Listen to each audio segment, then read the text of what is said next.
আউযুবিল্লাহি মিনাশ শাইতানির রাজিম বিসমিল্লাহির রহমানির রহিম। আজকের অনলাইন টিউটোরিয়াল ক্লাসে যারা অংশগ্রহণ করেছো সবাইকে আন্তরিক মোবারকবাদ এবং স্বাগতম জানিয়ে আমাদের আজকের অনলাইন ক্লাস কার্যক্রম শুরু করতে যাচ্ছি। আজকের ক্লাসে আমরা সম্পূর্ণ একটি নতুন বিষয় নিয়ে আলোচনা করব। আমাদের আজকের ক্লাসে যে বিষয়টা নিয়ে আমরা আলোচনা করব সেটি হচ্ছে বাংলাদেশের আইন প্রণয়ন প্রক্রিয়া। সম্পূর্ণ একটা নতুন সাবজেক্ট। আমরা ইতিমধ্যে গত ক্লাসগুলোতে আমরা বাংলাদেশের স্থানীয় সরকার ও পল্লী উন্নয়ন নিয়ে আলোচনা করেছি, 15টা ক্লাস নিয়েছিলাম। এরপরে আমরা বিশ্বায়ন, আঞ্চলিকতাবাদ, আন্তর্জাতিক ও আর্থিক সংস্থা সমূহ নিয়ে আমরা প্রায় 15টা ক্লাস নিয়ে আমরা ইয়ার কোয়েশ্চেন গুলো সলিউশন করার এবং ইয়ার কোয়েশ্চেন গুলোর যে প্রশ্নগুলো আসছে ওগুলো সম্পর্কে ধারণা অর্জন করার চেষ্টা করেছি এবং এই বিষয়ে আমরা ধারণা অর্জন করেছি।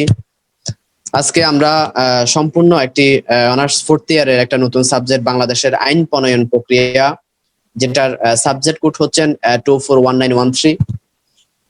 আজকে আমরা বাংলাদেশের আইন প্রণয়ন প্রক্রিয়া নিয়ে আলোচনা করব।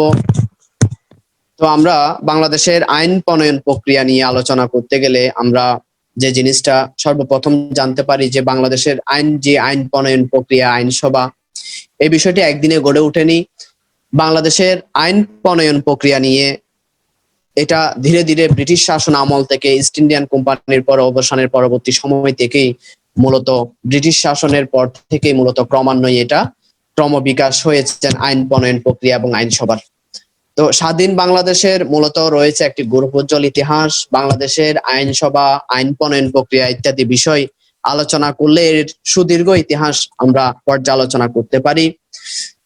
এর মধ্যে রয়েছে ব্রিটিশ শাসন আমলের আইনসভার প্রাতিষ্ঠানিক কাঠামো তৈরির ইতিহাস, রয়েছে পাকিস্তান শাসন আমলের আইনগত কার্যক্রম এবং স্বাধীন বাংলাদেশের আইনসভার গঠন ও ভূমিকাগত প্রক্রিয়া নিয়ে আমরা এই বাংলাদেশের আইন প্রণয়ন প্রক্রিয়া আলোচনা করতে পারি।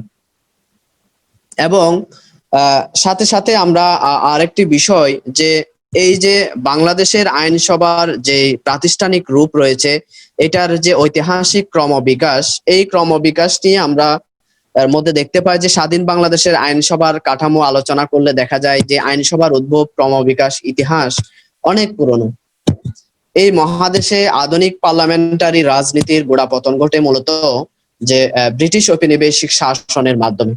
তবে বর্তমান যুগে সংসদীয় ব্যবস্থা অনুসরণ করা হয় এমন কিছু রীতিনীতির প্রয়োগ প্রাচীন ভারতীয় রাজনৈতিক, ধর্মীয় ও স্থানীয় প্রতিষ্ঠানে দিয়েও মূলত দেখা যায়। মূলত এই বাংলাদেশের সংসদীয় রাজনীতির অভিজ্ঞতা প্রায় 150 বছরের হয়ে থাকে।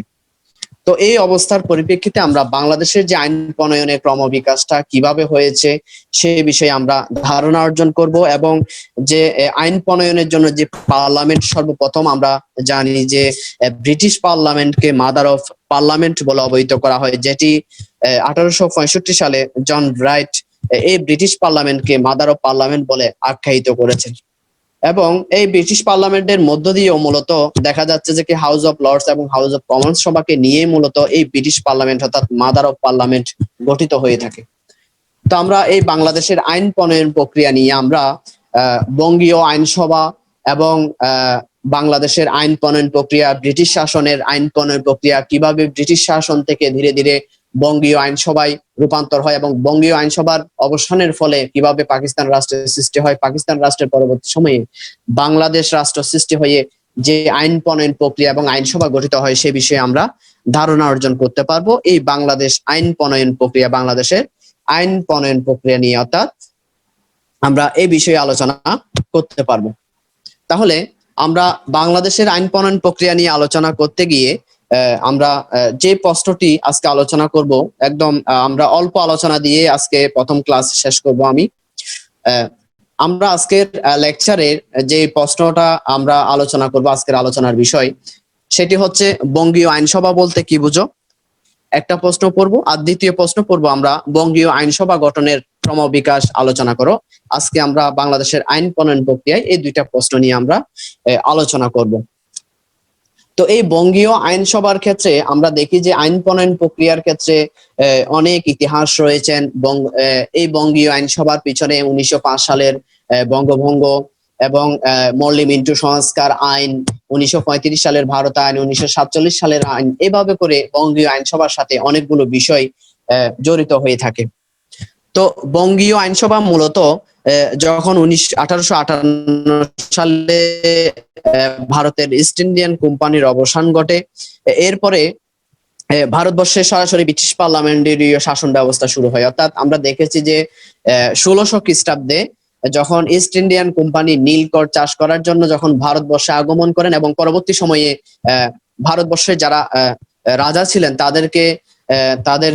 তাদেরকে সন্তুষ্ট করে তারা আস্তে আস্তে 1757 সালে যেই পলাশী যুদ্ধ সংগঠিত হয়েছিল, নবাব সিরাজউদ্দৌলাকে হারিয়ে পরাজিত করে মূলত এই ইস্ট ইন্ডিয়ান কোম্পানি দেখা যায় যে তারা ক্ষমতা গ্রহণ করে নেন এবং 1858 সালের দিকে গিয়ে এই ইস্ট ইন্ডিয়ান কোম্পানির অবসান ঘটে এবং ব্রিটিশ পার্লামেন্টারি শাসন ব্যবস্থা শুরু হয় 1858 সালের পরবর্তী সময়ে।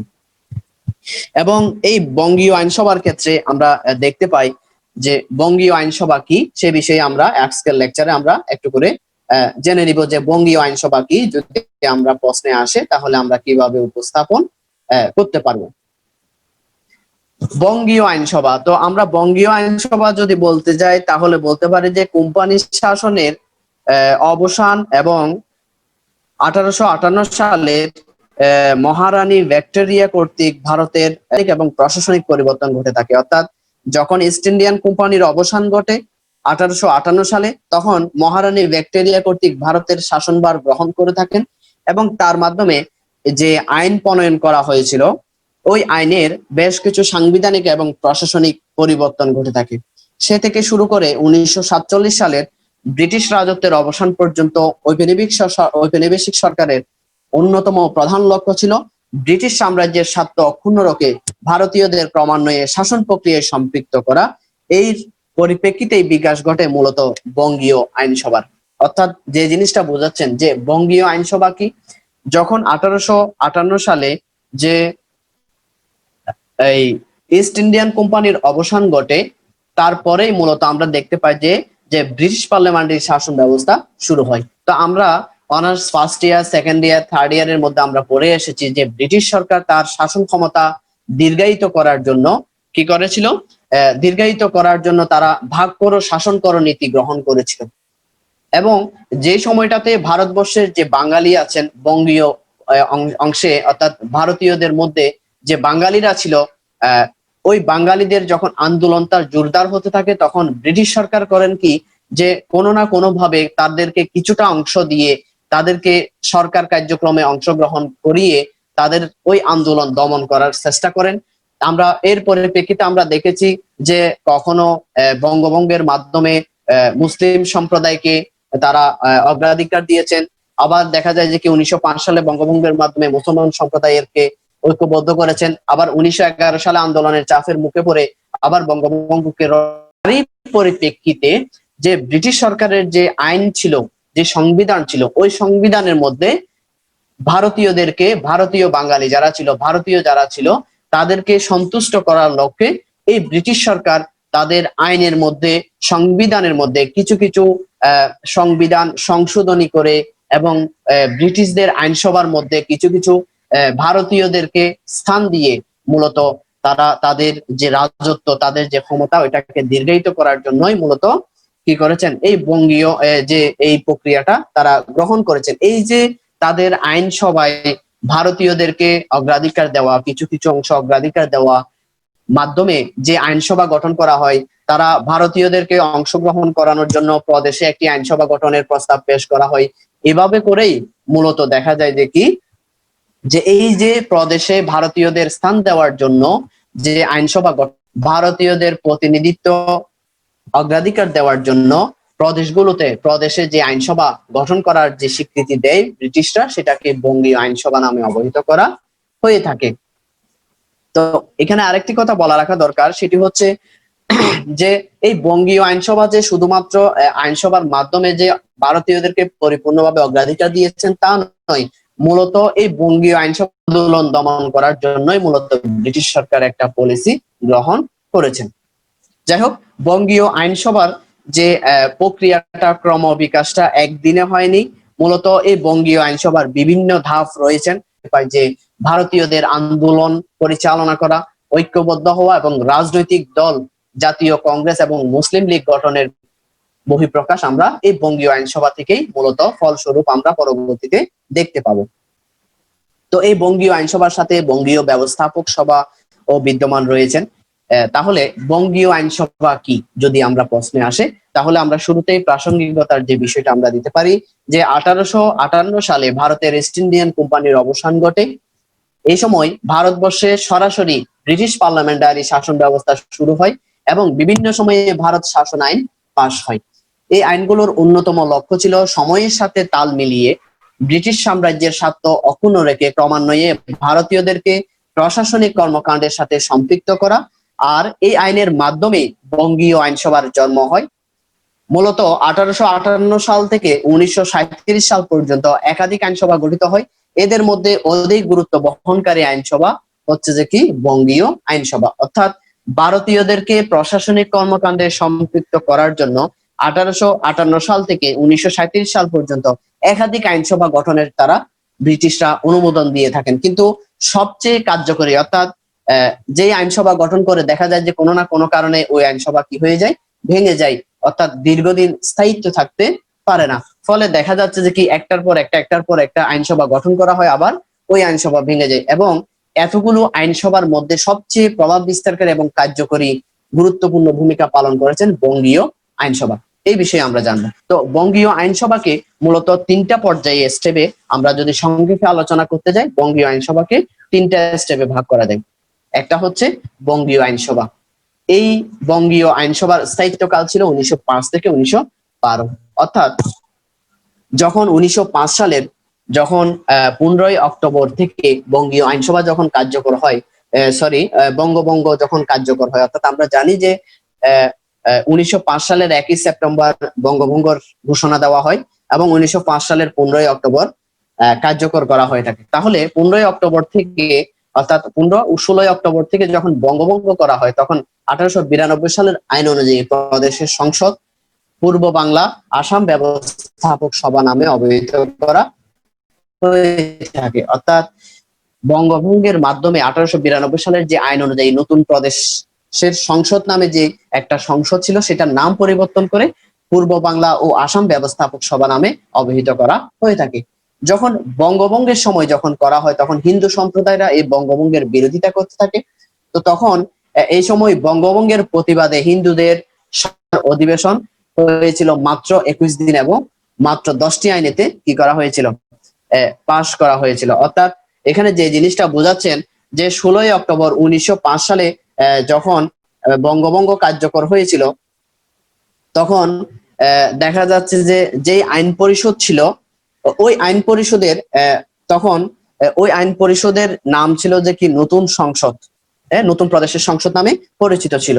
তো যখন বঙ্গভঙ্গ করে বিভক্তি করা হয়, পূর্ববঙ্গ আসাম প্রদেশ গঠন করা হয়, তখন বঙ্গীয় আইনসভার নামকরণ করা হয় যে কি, যে পূর্ব বাংলা ও আসাম ব্যবস্থাপক সভা নামে অবহিত করা হয়। কিন্তু বঙ্গভঙ্গের ফলে মুসলমান সম্প্রদায় লাভবান হয়েছেন, কিন্তু হিন্দু সম্প্রদায়রা কি হয়েছেন, ক্ষতিগ্রস্ত হয়েছেন। ফলে দেখা যায় যে বঙ্গভঙ্গের বিরুদ্ধে হিন্দু সম্প্রদায়রা আন্দোলন করতে থাকে। তারা স্বরাজ দল গঠনের মাধ্যমে স্বরাজে আন্দোলন করতে থাকে, স্বদেশী আন্দোলন শুরু করে থাকে। ফলে দেখা যাচ্ছে কি এই হিন্দু সম্প্রদায়ের আন্দোলনের কারণে, স্বদেশী আন্দোলনের কারণে এই বঙ্গীয় আইনসভা বেশি দিন স্থায়িত্ব টিকে থাকতে পারেনি। মাত্র 21 দিন এই বঙ্গীয় আইনসভার স্থায়িত্ব ছিল। এই 21 দিনে মাত্র 10টি আইন পাশ হয়েছিল এই আইনসভায়। ফলে দেখা যাচ্ছে এই আইনসভার সংসদীয় কর্মকাণ্ডের চেয়ে রাজনৈতিক আন্দোলনে ছিল মুখ্য কর্মসূচি। তাহলে আমরা এই বঙ্গীয় আইনসভার প্রথম স্টেপ ছিল কি, যে 1905 থেকে 1912 সাল এই সময়ের মধ্যে বঙ্গীয় আইনসভা গঠন করা হয়েছিল এবং এর স্থায়িত্ব ছিল 21 দিন, যার 10টি আইন মাত্র পাশ করা হয়েছিল। এবং পরবর্তীতে হিন্দু সম্প্রদায়ের আন্দোলনের চাপে মুখে পড়ে এই বঙ্গীয় আইনসভা বাতিল করতে ব্রিটিশ সরকার বাধ্য হয়। আবার পুনরায় দ্বিতীয় আইনসভা গঠন করে থাকেন ব্রিটিশ সরকার। এই জিনিসটাতে আমরা পাই যে দ্বিতীয় বঙ্গীয় আইনসভা গঠন করা হয় 1909 থেকে 1921 সাল পর্যন্ত। অর্থাৎ দ্বিতীয় যে বঙ্গীয় আইনসভা আবার পুনরায় গঠন করা হয়, এটার মেয়াদকাল ছিল 1909 থেকে 1919 সাল পর্যন্ত। তখন এই আইনসভা গঠিত হয় 1909 সালের মরলি মিন্টু সংস্কার আইন অনুযায়ী। আমরা যারা আর্টস ইন্টারে তারাও পড়েছে এবং আমরা আগেও পড়েছি যে মরলি মিন্টু সংস্কার আইন 1909 সালের প্রাদেশিক সাহিত্য শাসনের নামে ব্রিটিশ সরকার ভারতীয়দেরকে অংশগ্রহণের সুযোগ করে দিয়ে আইনসভার সদস্য সংখ্যা বৃদ্ধি করে দিয়ে 1909 সালের একটা মরলি মিন্টু, অর্থাৎ মরলি এবং মিন্টু মিলে ভাইসর, দুইজন গভর্নর মরলি এবং মিন্টু দুইজন মিলে 1909 সালের একটা সংস্কার আইন প্রণয়ন করা হয় এবং তাদের নাম অনুযায়ী মরলি মিন্টু সংস্কার আইন নামে অবহিত করা হয়ে থাকে 1909 সালের আইনটি। এই আইনসভার সদস্য সংখ্যা 20 থেকে বাড়িয়ে 50 জন করা হয়। কিছু সীমাবদ্ধতা থাকা সত্ত্বেও এই আইনসভাকে অনেক রাজনৈতিক আন্দোলনের পুরস্কার হিসেবে গ্রহণ করেছিল। কংগ্রেস বুকলে বলেন, আমরা দায়িত্বশীল সহযোগিতা থেকে দায়িত্বশীল প্রশাসনের পর্যায়ে উন্নীত হয়েছি, তবে এই আইনসভা ভারতীয়দের জন্য উপযুক্ত ছিল না। অর্থাৎ যখন বঙ্গভঙ্গের বিরোধিতা করে হিন্দু সম্প্রদায়রা, তখন প্রথম বঙ্গীয় আইনসভা অর্থাৎ 1905 থেকে 1912 সালের যে আইনসভা ছিল ওইটাকে ভেঙে দিয়ে 1909 সালের মরলি মিন্টু সংস্কার আইনকে অনুসরণ করে ব্রিটিশ সরকার কি করে থাকেন, যে আইনসভার মাধ্যমে ভারতীয়দের যে 20 জন সদস্য ছিল সেটা বাড়িয়ে 50 জনে উন্নীত করে এবং কিছু কিছু সীমাবদ্ধতা ব্রিটিশ সরকার করে দিয়ে ভারতীয়দের, হিন্দু সম্প্রদায়কে অগ্রাধিকার দিয়ে ভারতীয়দের অংশগ্রহণের একটা সুযোগ করে দেয়। এবং কংগ্রেস এই কারণে যখন হিন্দু সম্প্রদায়কে অগ্রাধিকার দেওয়া হয়, যখন বঙ্গভঙ্গ রদ করা হয়, তখন হিন্দু সম্প্রদায়ের একজন বিখ্যাত দার্শনিক কংগ্রেস বুকলে তিনি বলেছেন যে কি আমরা দায়িত্বশীল সহযোগিতা থেকে দায়িত্বশীল প্রশাসনে পর্যায়ে উন্নীত হয়েছে। অর্থাৎ তারা আগে ব্রিটিশ সরকারের শাসন ব্যবস্থায় তারা সহজে অংশগ্রহণ করতে পারতো না, এখন পার্লামেন্টের মধ্যে, ব্রিটিশ পার্লামেন্টের মধ্যে তারা অংশগ্রহণের একটা সুযোগ পেয়েছেন। সে কারণে বলা হচ্ছে যে এটা আমরা এখন সহযোগিতা থেকে দায়িত্বশীল প্রশাসনে উন্নীত হয়েছে। কিন্তু তাতেও দেখা যায় যে কি ভারতীয়রা সন্তুষ্ট নয়, যার কারণে 1919 সালে আবার বঙ্গীয় আইনসভাটা কি করা হয়, বাতিল করে দেওয়া হয়। তৃতীয় পর্যায়ে গিয়ে বঙ্গীয় আইনসভা আবার পুনরায় 1937 সাল থেকে, যখন 1909 সালের মরলি মিন্টু সংস্কার আইনের মাধ্যমে যখন হয়নি, আবার দেখা যায় 1919 সালের আইন প্রণয়ন করা হয়, ভারতীয় আইন প্রণয়ন করা হয়। সেটা দিয়েও দেখা যাচ্ছে বঙ্গীয় আইন পরিষদের দেখা যাচ্ছে যে কি ব্রিটিশ সরকার ভারতীয়দের সন্তুষ্ট করতে পারেনি। পুনরায় আবার 1935 সালের ভারত শাসন আইনকে পুঁজি করে আবার বঙ্গীয় আইনসভা স্বীকৃতি দিয়ে থাকেন ব্রিটিশ সরকার। ফলে আমরা এখানে লিখতে পারি যে বঙ্গীয় আইনসভা 1937 থেকে 1945 সাল। তো ব্রিটিশ ভারতের সর্বশেষ আইনসভা গঠিত হয় 1935 সালের ভারত শাসন আইন অনুযায়ী। অর্থাৎ 1935 সালের যে ভারত শাসন আইন প্রণয়ন করা হয় ওই আইনের মাধ্যমে আবার পুনরায় বঙ্গীয় আইনসভা প্রতিষ্ঠিত হয়ে থাকে এবং এই বঙ্গীয় আইনসভার মাধ্যমে 1937 সালের নির্বাচনে কংগ্রেস ভারতের 11টি প্রদেশের মধ্যেই, অর্থাৎ 1935 সালের ভারত শাসন আইন অনুযায়ী বঙ্গীয় আইনসভায় 1937 সালে নির্বাচন অনুষ্ঠিত হয় এবং এই নির্বাচনে কংগ্রেস, আমরা জানি যে 1885 সালে কংগ্রেস, ভারতীয় কংগ্রেস, সর্বভারতীয় কংগ্রেস গঠিত হয়ে থাকে। তো 1937 সালের নির্বাচনে এই কংগ্রেস ভারতে 11টি প্রদেশের মধ্যে 7টিতেই ব্যাপক সাফল্য লাভ করে এবং সমগ্র ভারতে মুসলিম লীগের ভিত মজবুত হয়, যেহেতু তারা 11টি প্রদেশের মধ্যে 7টিতেই সংখ্যাগরিষ্ঠতা লাভ করে থাকে। ফলে নির্বাচনের পরিপ্রেক্ষিতে মুসলমানদের রাজনীতিতে নবাব ও জমিদার শ্রেণীর পরিবর্তে মধ্যবিত্ত শ্রেণীর জনপ্রিয়তা ও মর্যাদা বৃদ্ধি পায়। এই সময়ে ভারতের কংগ্রেস ও মুসলিম লীগের মধ্যে বিদ্বেষ বাড়তে থাকে এবং মুসলিমরা দুর্দশায় পতিত হয়। ফলে জাতি রাষ্ট্রের ধারণার প্রসার ঘটে। এরই ধারাবাহিকতায় মোহাম্মদ আলী জিন্নাহ 1940 সালে লাহোর প্রলাপের মাধ্যমে দ্বিজাতি তত্ত্বের ধারণাকে সামনে আনে। অবশেষে 1947 সালের 14 আগস্ট দ্বিজাতি তত্ত্বের ভিত্তিতে মুসলমানদের পৃথক আবাসভূমি পাকিস্তান রাষ্ট্রের জন্ম হয় এবং বঙ্গীয় আইনসভার অবসান ঘটে থাকে। অর্থাৎ এই অনুষ্ঠিত হয়। এই সর্বভারতীয় কংগ্রেসের মধ্যে আমরা দেখতে পাই যে হিন্দু এবং মুসলমান সম্প্রদায় ঐক্যবদ্ধ হয়ে তারা কি করেছেন, অংশগ্রহণ করেছেন এবং আমরা এর পরবর্তী সময়ে আমরা দেখি যে 1906 সালে নবাব শাহ সলিমুল্লাহ মুসলিম লীগ গঠন করে থাকেন। তো বিভিন্ন কারণবশত কংগ্রেস এবং মুসলিম লীগ ঐক্যবদ্ধ হয়ে 1937 সালের নির্বাচনে অংশগ্রহণ করে এবং এই নির্বাচনে যখন কংগ্রেস সংখ্যাগরিষ্ঠতা বিজয় অর্জন করে, তখন দেখা যায় যে সংখ্যাগরিষ্ঠতা বিজয় অর্জনের পর কংগ্রেস হিন্দু সম্প্রদায়কে অগ্রাধিকার দিয়ে তারা এককভাবে আইনসভা গঠন করেন, বঙ্গীয় আইনসভা গঠন করে থাকেন। মুসলমানদেরকে তারা কোনো স্থান তারা দিতে রাজি নয়, যার ফলে দেখা যায় যে কি মুসলিম লীগ এবং কংগ্রেসের মধ্যে একটা দ্বন্দ্ব সৃষ্টি হয়, যার পরিপ্রেক্ষিতে পরবর্তী সময়ে দেখা যায় যে মোহাম্মদ আলী জিন্নাহ, শের বাংলা একে ফজলুল হক, দ্বিজাতি তত্ত্ব এবং লাহোর প্রস্তাবের মাধ্যমে মুসলমান সম্প্রদায়কে নিয়ে একটি আলাদা রাষ্ট্র এবং হিন্দু সম্প্রদায় নিয়ে আলাদা একটি রাষ্ট্র গঠনের কথা মোহাম্মদ আলী জিন্নাহ বলে থাকেন। এবং পরবর্তীতে 1940 সালের 23 মার্চ শেরে বাংলা একে ফজলুল হক ও মুসলিম সম্প্রদায়কে নিয়ে সংখ্যাগরিষ্ঠ অঞ্চল নিয়ে একটি প্রদেশ গঠনের কথা দাবি জানিয়ে তারাও লাহোর প্রস্তাব উত্থাপন করে থাকে।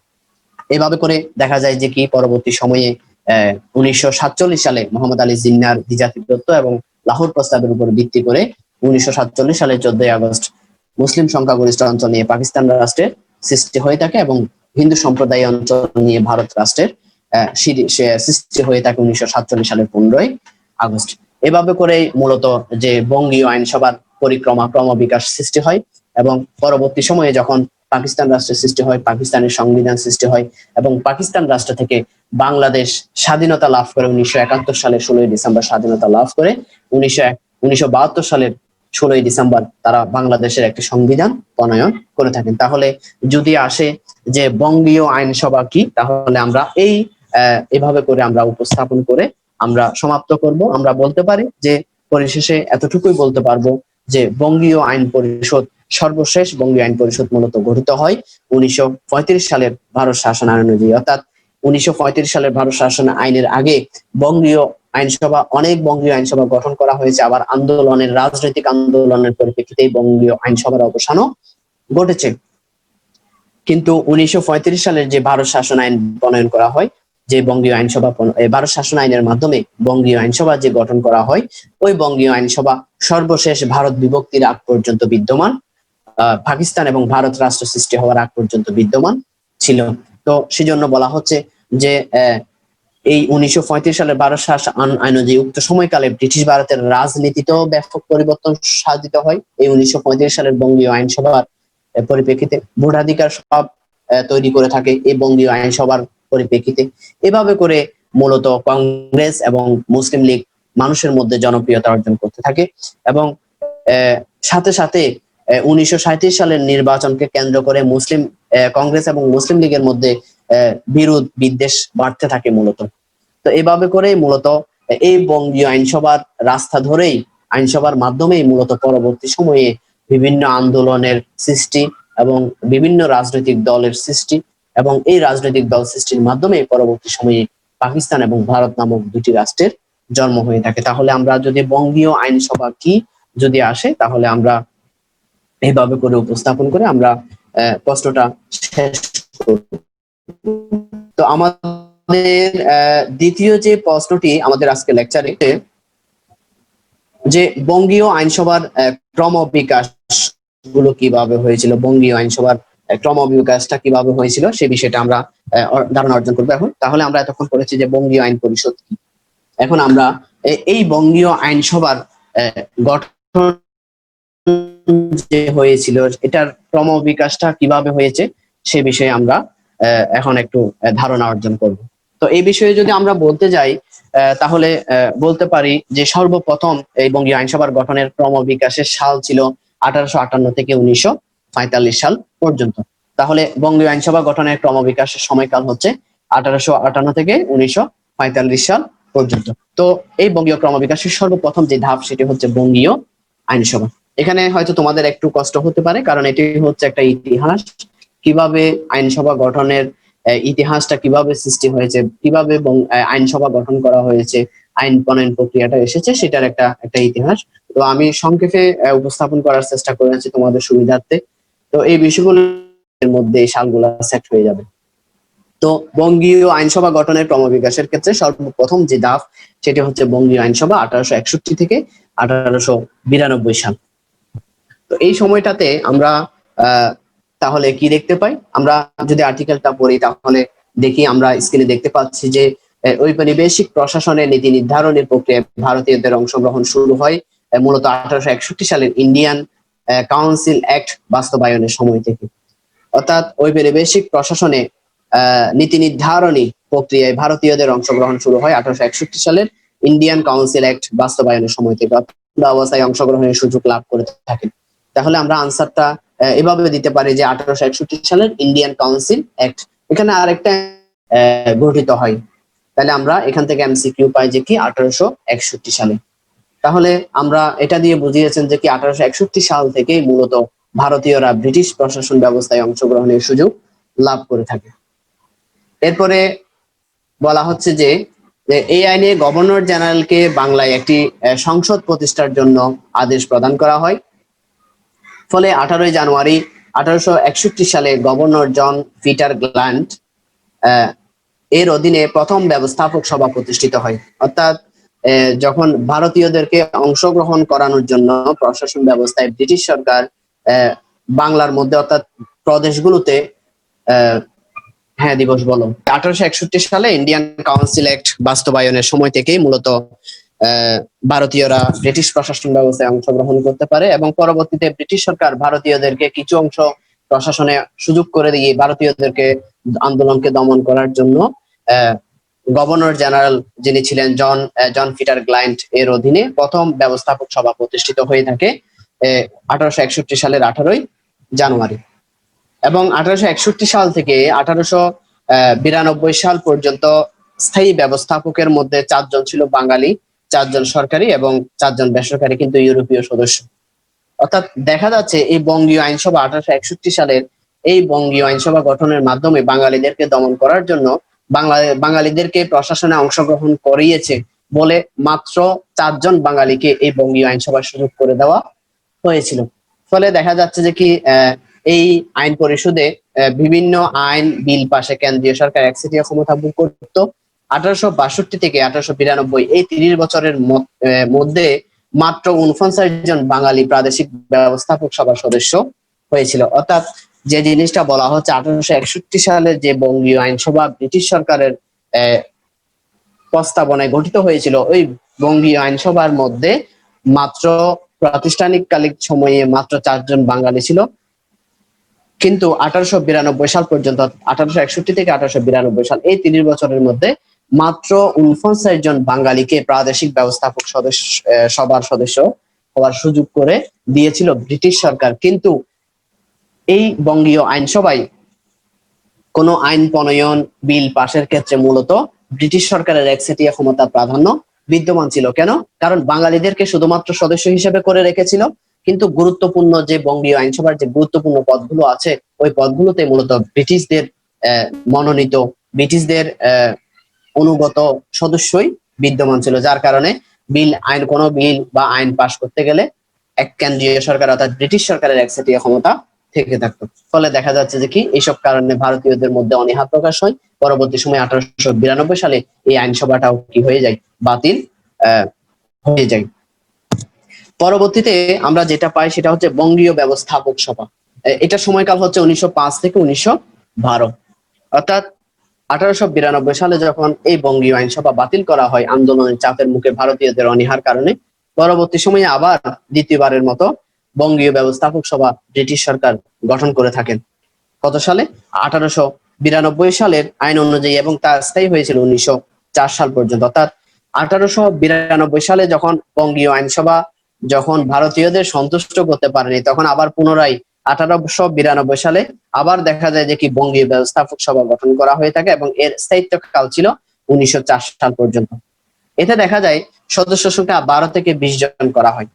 অর্থাৎ এই বঙ্গীয় ব্যবস্থাপক সভায় বাঙালিদের সদস্য সংখ্যা অর্থাৎ আইনসভার সদস্য ব্যবস্থাপক সভার সদস্য সংখ্যা 12 জন থেকে বাড়িয়ে 20 জন করা হয়, কিন্তু বাঙালিদের সদস্য সংখ্যা ছিল মাত্র 7 জন। অর্থাৎ প্রথম বঙ্গীয় আইনসভায় আমরা দেখি যে বাঙালিদের সদস্য সংখ্যা ছিল মাত্র 4 জন।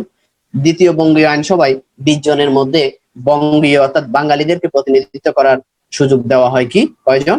7 জন। ফলে এটিও পূর্বের মতো দুর্বল ছিল। অর্থাৎ বাঙালি কম হওয়ার কারণে এটাও দেখা যাচ্ছে যে কি যে এই আইনসভাটাও দুর্বল হয়ে পড়ে। কিন্তু 1905 সালের বঙ্গভঙ্গের ফলে বলা হচ্ছে 1905 সালে বঙ্গভঙ্গের ফলে 1892 সালে যে কাউন্সিল আইন অনুসারে বঙ্গীয় পরিষদের নতুন নাম হয় পূর্ব বাংলা ও আসাম ব্যবস্থাপক সভা। অর্থাৎ বলা হচ্ছে আমরা আগে পেয়েছি এই জিনিসটা যে যখন বঙ্গীয় ব্যবস্থাপক সভা 1892 সালে গঠিত করা হয়, তখন 20 জন সদস্য নির্ধারণ করা হয়। 20 জনের মধ্যে 7 জন ছিল বাঙালি। এবং সাথে সাথে এই 1992 সালের মধ্যে যখন 1905 সালে বঙ্গভঙ্গ হয়, তখন দেখা যাচ্ছে যে কি যে এই বঙ্গীয় ব্যবস্থাপক সভার নাম পরিবর্তন করে নাম দেওয়া হয় পূর্ব বাংলা এবং আসাম ব্যবস্থাপক সভা। কিন্তু এই বঙ্গভঙ্গের হিন্দু সম্প্রদায়ের বঙ্গভঙ্গ আন্দোলন এবং কংগ্রেসের স্বরাজ আন্দোলনের কারণে এই কাউন্সিলের অধিবেশনও দেখা যায় যে কি 21 দিনের মধ্যেই কি করা হয়, বঙ্গীয় ব্যবস্থাপক সভা বাতিল করে দেওয়া হয়, যে হিন্দু সম্প্রদায়ের আন্দোলনের চাপের, রাজনৈতিক চাপের মুখে পড়ে। তাহলে আমরা যাই দেখি যে কি যে 1912 সালে গিয়ে দেখা যাচ্ছে 1905 সাল থেকে 1904 সালে গিয়ে বঙ্গভঙ্গ এবং হিন্দু সম্প্রদায়ের চাপের, রাজনৈতিক চাপের মুখে পড়ে ব্রিটিশ সরকার বঙ্গীয় ব্যবস্থাপক সভা বাতিল করতে বাধ্য হয়। দ্বিতীয় আবার পুনরায় দেখা যাচ্ছে বঙ্গীয় আইনসভা। এই বঙ্গীয় আইনসভা অর্থাৎ 1905 সালে বঙ্গভঙ্গের চাপের মুখে এই বঙ্গীয় ব্যবস্থাপক সভা বাতিল করে পরবর্তীতে আবার বঙ্গীয় আইনসভা প্রণয়ন করা হয়, যেটা সময়কাল হচ্ছেন 1909 থেকে 1919 সাল পর্যন্ত। তো স্ক্রিনে আমরা দেখতে পাচ্ছি এটার ব্যাখ্যায় যে 20 শতকের গোড়ার দিক থেকেই ভারতীয়দের বিভিন্ন দাবি দেওয়া বেশ প্রবল আকার ধারণ করতে থাকে। এই সময় ভারত সচিব মরলি এবং গভর্নর মিন্টু ব্রিটিশ সরকারের নিকট সুপারিশ করেন যে সরকারি কাজে ভারতীয়দের অংশগ্রহণ নিশ্চিত করা যায়, এরকম সুপারিশ করেন। ফলে 1909 সালের ভারত শাসন আইন পাশ হয়। অর্থাৎ যখন বঙ্গীয় ব্যবস্থাপক সভা বাতিল করা হয়, তখন ভারত সচিব মরলি এবং গভর্নর মিন্টু দুজনে মিলে একটি আইন প্রণয়নের একটা খসড়া প্রস্তাব পেশ করেন এবং ব্রিটিশ সরকারের নিকট দাবি পেশ করেন যে কি এর প্রক্রিয়ার মাধ্যমেই সরকারি কাজে ভারতীয়দের অংশগ্রহণের সুযোগ করে দেওয়ার জন্য একটা সুপারিশ পত্র ব্রিটিশ সরকারের বরাবরে প্রেরণ করেন। ফলে দেখা যাচ্ছে এই ভারত সচিব মরলি এবং মিন্টুরের যে সুপারিশ পেশ করেছেন, ওই সুপারিশ পরিপ্রেক্ষিতে 1909 সালের ভারত শাসন আইন পাশ করা হয় এবং এই দুজনের নামেই এই 1909 সালের ভারত শাসন আইনকে মরলি মিন্টু সংস্কার আইন নামে অবহিত করা হয়ে থাকে। এই আইন পাশের মাধ্যমে দেখা যায় বঙ্গীয় ব্যবস্থাপক সভার আয়তন 20 জন থেকে বাড়িয়ে 50 জন উন্নীত করা হয়। অর্থাৎ বঙ্গীয় ব্যবস্থাপক সভার সদস্য সংখ্যা ছিল 20 জন, আর 1909 সালের ভারত শাসন আইনের মাধ্যমে এই 20 জনকে উন্নীত করে 50 জন উন্নীত করা হয়। সদস্যদের মধ্যে সরকারি, বেসরকারি ও নির্বাচিত সদস্য থাকবেন। সরকারি সদস্যরা নির্বাচিত সদস্যদের চেয়ে কিছুটা সংখ্যাগরিষ্ঠ হবেন এরূপ উল্লেখ থাকে।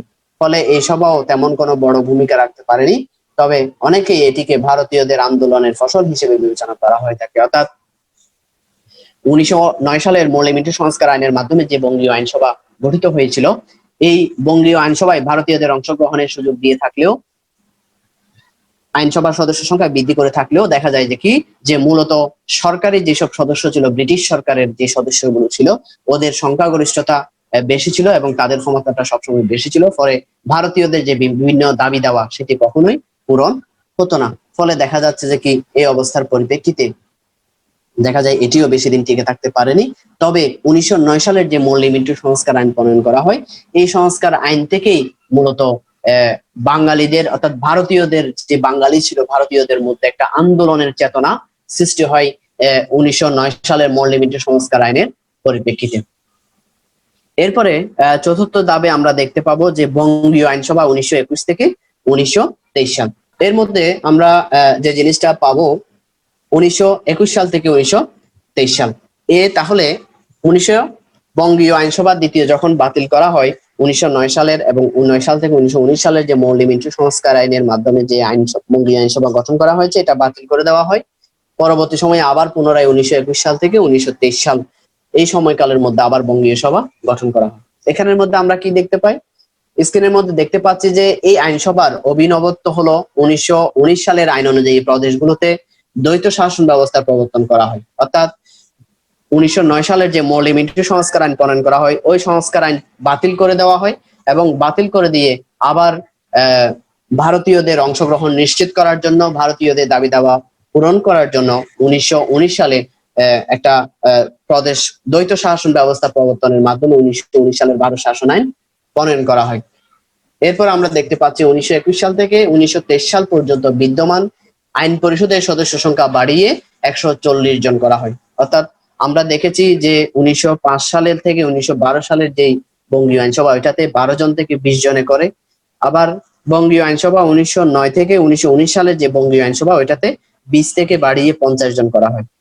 আর এখন 1921 সাল থেকে 1923 সালের যে বঙ্গীয় আইনসভা আছে ওইটার সদস্য সংখ্যা 50 থেকে দেখা যায় যে কি 140 জনে বৃদ্ধি করা হয়। এর মধ্যে এই 140 জনের মধ্যে মাত্র 26 জন হচ্ছে মনোনীত এবং বাকিরা হচ্ছে নির্বাচিত, অর্থাৎ 26 জন হচ্ছে মনোনীত ভারতীয় সদস্য আর বাকিটা হচ্ছে যে কি ব্রিটিশ সরকার কর্তৃক নির্বাচিত যাদেরকে সিলেকশন করে। ফলে এই ব্যবস্থাপক সভায় মধ্যবিত্ত হিন্দুদের আর্থিক দুর্দশার দরুন কেন্দ্রীয় সরকারের প্রতি ঘৃণা ছড়িয়ে পড়তে দেখা যায়।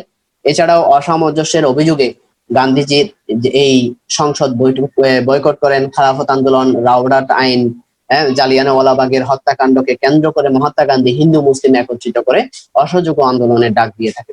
তা আমরা পাই যে 1920 সালে 20 সাল থেকে 1922 সাল পর্যন্ত মহাত্মা গান্ধীর নেতৃত্বে যে আমরা অসহযোগ আন্দোলনের একটা আমরা বিষয় আমরা পড়েছি গত ইয়ারগুলোতে।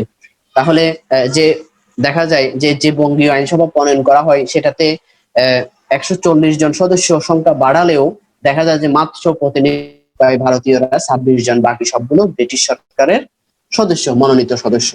ফলে দেখা যাচ্ছে যে কি এই অবস্থার পরিপ্রেক্ষিতে মহাত্মা গান্ধী অনীহা প্রকাশ করেন এবং তিনি খেলাফত আন্দোলন, এই সময়ে আবার মুসলমানদের দাবি দাওয়া আদায়ের জন্য খেলাফত আন্দোলন শুরু হয়। মহাত্মা গান্ধীর 1920 সালে মহাত্মা গান্ধীর অসহযোগ আন্দোলন শুরু হয়, যেটি 1922 সাল পর্যন্ত বিদ্যমান ছিল।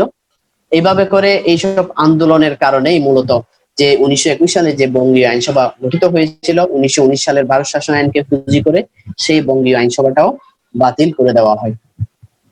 দ্বিতীয় স্টেপে গিয়ে আবার বঙ্গীয় ব্যবস্থাপক সভা গঠন করা হয় ব্রিটিশ সরকার। আমি আগেও বলেছি বারে বারে কেন গঠন করা হয়েছে। আমরা বলেছিলাম যে ব্রিটিশ সরকার ভারতীয়দের আন্দোলনকে দমন করার জন্য তারা ভাগ করো শাসন করো নীতি শুধুমাত্র বঙ্গভঙ্গের মাধ্যমে করেনি, তারা একের পর এক সংখ্যা বৃদ্ধি করে তাদের ভারতীয়দের আন্দোলনকে দমন করার চেষ্টা করেছেন। সে কারণে একবার বঙ্গীয় আইনসভা গঠন করেন, আবার ভারতীয়দের অসন্তুষ্ট হলে ওই বঙ্গীয় সভা বাতিল করে আবার নতুন করে বঙ্গীয় আইনসভা স্বীকৃতি দেয়, অর্থাৎ আইন প্রণয়ন করে থাকে। তার ধারাবাহিকতায় 1923 সালে যখন বঙ্গীয় আইনসভা যখন অসহযোগ আন্দোলনের চাপের মুখে পড়ে যখন বঙ্গীয় আইনসভা আবার বাতিল করে দেওয়া হয়, পুনরায় আবার 1924 সাল থেকে 1926 সালের মধ্যে আবার বঙ্গীয় ব্যবস্থাপক সভা প্রণয়ন করেন। তো এটার মধ্যে স্ক্রিনে আমরা দেখতে পাই যে কি যে বঙ্গীয় আইনসভার 1924 থেকে 1926 সাল পর্যন্ত স্থায়ী বঙ্গীয় ব্যবস্থাপক সভার সদস্য সংখ্যা পূর্বের মতোই 140 জন, যার মধ্যে 26 জন মনোনীত এবং বাকিরা নির্বাচিত। তবে পূর্বের তুলনায় এই সকল সদস্যদের মধ্যে নির্বাচনী রাজনীতির ব্যাপক প্রভাব লক্ষ্য করা যায়। এই ব্যবস্থাপক সভার জন্য অনুষ্ঠিত নির্বাচনে স্বরাজ দল তাদের ঘোষণাপত্রে 3টি বক্তব্য পেশ করেন। অর্থাৎ আবার পুনরায় 1924 সালে বঙ্গীয় ব্যবস্থাপক আইনসভাকে বাতিল করে বঙ্গীয় ব্যবস্থাপক সভা নামকরণের মাধ্যমে তারা কি করেন কার্যক্রম আবার পরিচালনা করে থাকেন। এখানের মধ্যে সদস্য সংখ্যা সেম ছিল, কিন্তু একটা রাজনৈতিক প্রভাব বিস্তার করে থাকে ভারতীয়দের। তারা একটা স্বরাজ দল গঠন করেন, ভারতীয়রা একটা স্বরাজ দল গঠন করেন এবং ওই স্বরাজ দলের মাধ্যমে ব্রিটিশ সরকারের বরাবরে 3টা বক্তব্য পেশ করেন, দাবি পেশ করেন। সেটি হচ্ছে অল্প সময়ের মধ্যে স্বরাজ প্রতিষ্ঠা করতে হবে, স্বরাজ প্রতিষ্ঠা না হলে ব্যবস্থাপক সবাই সরকারের সাথে কোনো সহযোগিতা করা হবে না, স্বরাজ অর্জিত না হওয়া পর্যন্ত দলের সদস্যগণ মন্ত্রিত্ব গ্রহণ করবে না। অর্থাৎ বঙ্গীয় আইনসভার মাধ্যমে ব্রিটিশ সরকার যে বঙ্গীয় আইনসভা গঠন করা হয়েছিল, তো ভারতীয়রা একটা দাবি পেশ করেছেন যে আমরা একটা রাজনৈতিক দল গঠন করব, স্বরাজ প্রতিষ্ঠা করব এবং অল্প সময়ের মধ্যে স্বরাজ প্রতিষ্ঠা করতে হবে। যতক্ষণ না পর্যন্ত স্বরাজ প্রতিষ্ঠিত হবে না ততক্ষণ পর্যন্ত ব্রিটিশ সরকারের সাথে ভারতীয়রা কোনো ধরনের সহযোগিতা প্রদান করবে না। এবং স্বরাজ যদি গঠন না হয় তাহলে যতক্ষণ না পর্যন্ত স্বরাজ দল গঠন হবে না ততক্ষণ পর্যন্ত বঙ্গীয় আইনসভার মধ্যে ভারতীয়দেরকে যে মন্ত্রিত্ব পদ দেওয়া হয়েছে ওই মন্ত্রিত্ব পদ গ্রহণ করবে না। এইসব দাবি দেওয়ার মাধ্যমে পরবর্তী সময়ে দেখা যাচ্ছে যে এই বঙ্গীয় ব্যবস্থাপক সভাও ব্রিটিশ সরকার বাতিল করতে বাধ্য হয়। পরবর্তী স্টেপে আমরা আরো 2টা স্টেপ পাই ক্রম বিকাশের ক্ষেত্রে। সেটা হচ্ছে কি যে এর পরবর্তী সময়ে 1929 সাল থেকে বঙ্গীয় আইন পরিষদ, 1929 সাল থেকে 1936 সাল পর্যন্ত সময়কাল। তো দেখা যায় 1927 সাল থেকে 1929 সাল পর্যন্ত বিদ্যমান বঙ্গীয় আইন পরিষদ, সাইমন রিপোর্ট, নেহেরু কমিশন, জিন্নার 14 দফার মধ্যে বেশ ফারাক দেখা যায়। নির্বাচনে স্বরাজ দল অধিক হিন্দু আসনে জয়লাভ করেন। অন্যান্য দলের সাথে নির্বাচনী ঘোষণায় তাদের বেশ পার্থক্য দেখা যায়। জিন্নার 14 দফা হিন্দু নেতৃত্বের প্রতি মুসলমানদের অনাস্থা ফুটে ওঠে, ফলে সাম্প্রদায়িক চেতনা বৃদ্ধি পেতে থাকে। এর ফলে 1929 সালে পুনরায় বঙ্গীয় পরিষদ গঠিত হয়, যা স্থায়ী হয় 1936 সাল পর্যন্ত। এই সময় কংগ্রেসের আইন অমান্য আন্দোলন, কৃষক আন্দোলন ও হিন্দু মুসলমান বৈরী সম্পর্ক সৃষ্টি হতে থাকে। অর্থাৎ দেখা যায় যে যখন 1926 সালে যখন বঙ্গীয় ব্যবস্থাপক সভা বাতিল করা হয় স্বরাজ দলের আন্দোলনের পরিপ্রেক্ষিতে, তখন আবার পুনরায় বঙ্গীয় আইন পরিষদ গঠন করা হয়। এই বঙ্গীয় আইন পরিষদ গঠনের মাধ্যমে দেখা যায় যে কি মুসলমান সম্প্রদায়কে উৎসাহিত করার জন্য, মুসলমান সম্প্রদায়কে অগ্রাধিকার দিয়ে এই আইন পরিষদ গঠিত হয়ে থাকে।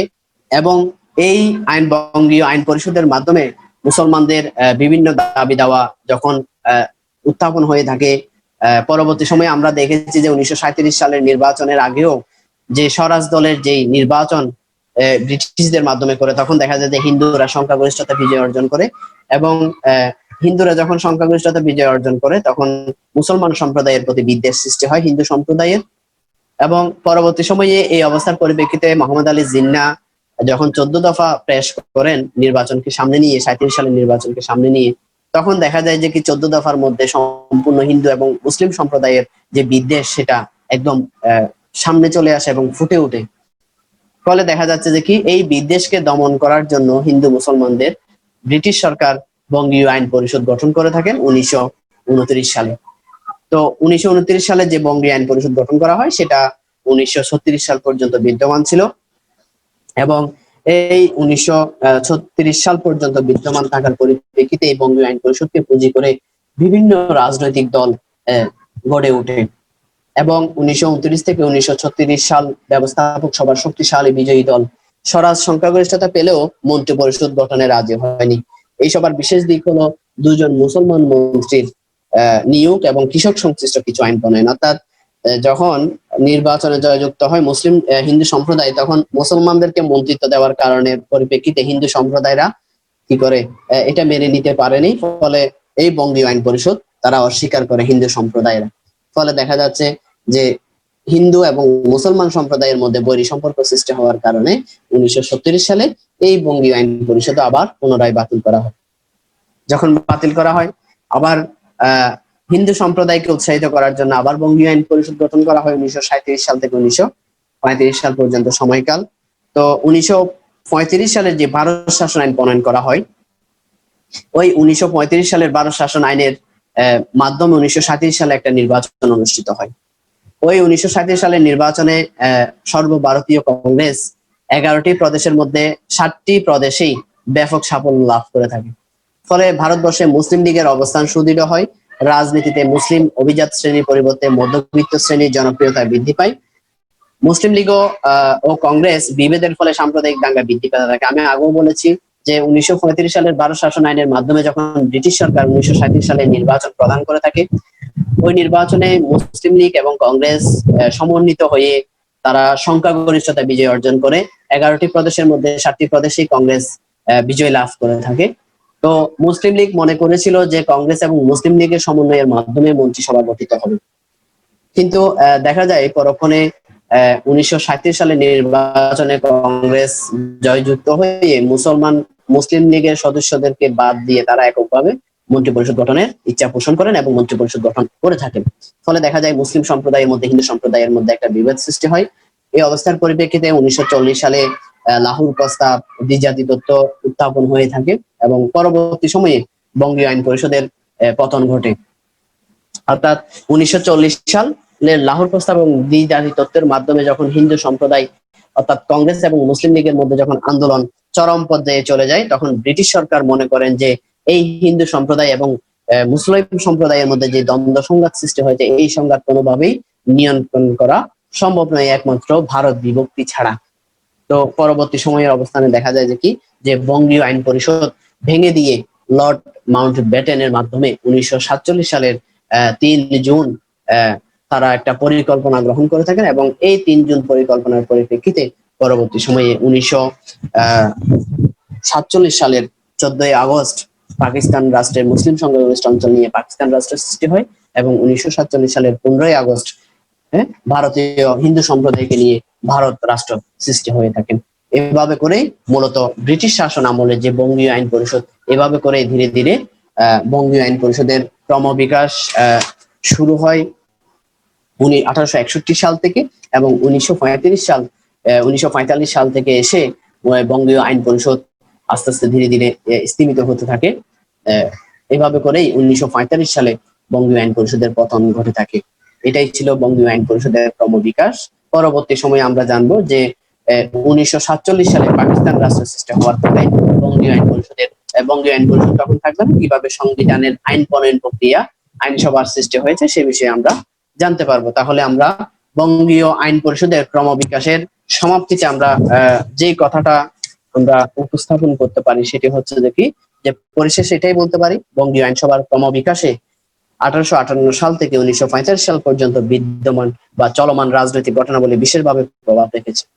যে বঙ্গীয় আইন পরিষদের যে 1858 সাল থেকে 1945 সাল পর্যন্ত যে বিদ্যমান ছিল, ওই বিদ্যমানের মধ্যে রাজনৈতিক ঘটনার প্রেক্ষাপট সৃষ্টি হয়েছেন, অনেকগুলো রাজনৈতিক দল সৃষ্টি হয়েছেন, মানুষের মধ্যে রাজনৈতিক দলগুলোর মধ্যে ঐক্যতা সৃষ্টি হয়েছে। বিশেষ করে 1909 সালের যে আইন, এ থেকে এই অবস্থানের সূত্রপাত ঘটে থাকে, রাজনৈতিক প্রভাবটা সুষ্ঠু হয়ে থাকে।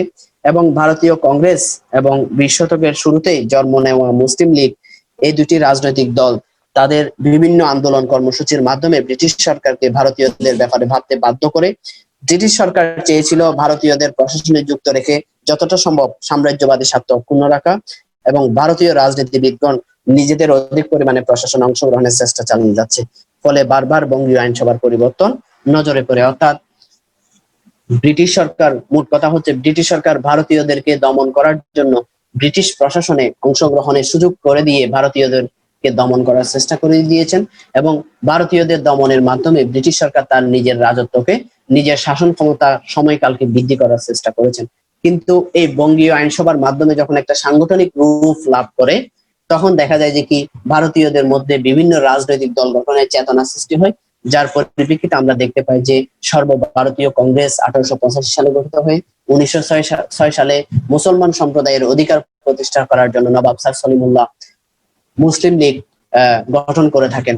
এই যে বঙ্গীয় আইনসভার পরিপ্রেক্ষিতে মূলত এই দুইটা রাজনৈতিক দল গঠন করে থাকেন, এবং এই দুইটা রাজনৈতিক দলের মাধ্যমেই ব্রিটিশ সরকারকে চাপ প্রয়োগ করা হয়, এবং একটা সময়ে গিয়ে ব্রিটিশ সরকার ভারতীয়দেরকে অর্থাৎ মুসলিম সম্প্রদায় এবং হিন্দু সম্প্রদায়কে নিয়ন্ত্রণ করতে না পেরে একান্ত বাধ্য হয়ে 1947 সালে ভারত বিভক্তি করতে, অর্থাৎ ভারত এবং পাকিস্তান নামক রাষ্ট্র সৃষ্টি করতে তারা বাধ্য হয়ে থাকে। তাহলে আমরা আজকের আলোচনায় যে বিষয়টি, দুইটি প্রশ্ন নিয়ে আমরা আলোচনা করেছি, যদিও বা প্রশ্ন দুইটি, কিন্তু আমরা অনেক কিছু বিষয় আমরা এখানে জানতে পেরেছি, এবং এই বিষয়গুলো আমরা বারে বারে পড়তে হবে, কারণ বিষয়গুলো যেহেতু সাল সম্পৃক্ত, সে কারণে আমরা বারে বারে এটা রিভিশন দিয়ে পরে সালগুলো যখন পড়বো তখন আমাদের ইজি হয়ে যাবে।